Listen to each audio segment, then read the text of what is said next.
I'm Fraser Seitel, and together with my good friend John Doorley, who I'll introduce in a second, we've written a book called Rethinking Reputation: How PR Trumps Advertising and Marketing in the New Media World. This is all about the power and value of public relations. I teach at New York University a program which is run by my esteemed colleague. Fraser and I knew each other for many years, but he was the first faculty member I hired, and it turned out to be a great choice. So our master's program in public relations now is the world's largest such master's program.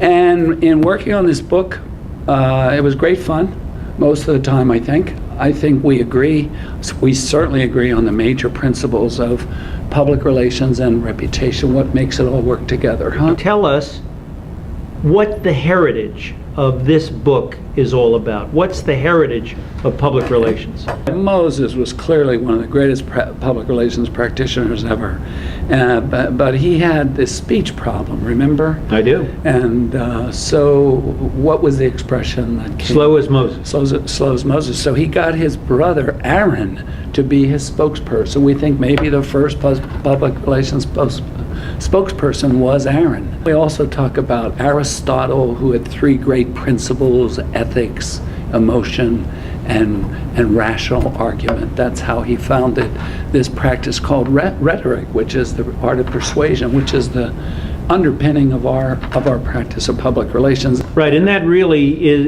in the book, what we say, the essence of this is doing the right thing. In other words, the skill in public relations is communicating, but you're communicating the right thing. You're communicating ethically and honestly. It's the golden age of public relations that's on fire.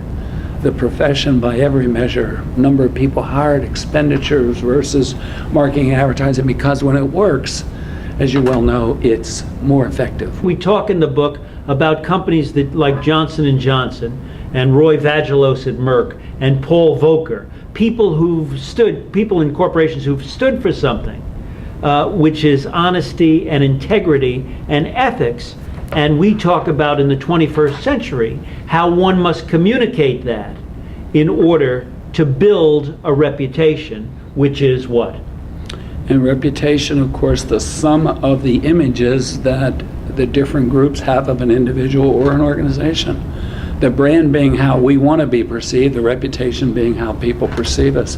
And our contention, as you well know, is that it's the time to manage one's reputation.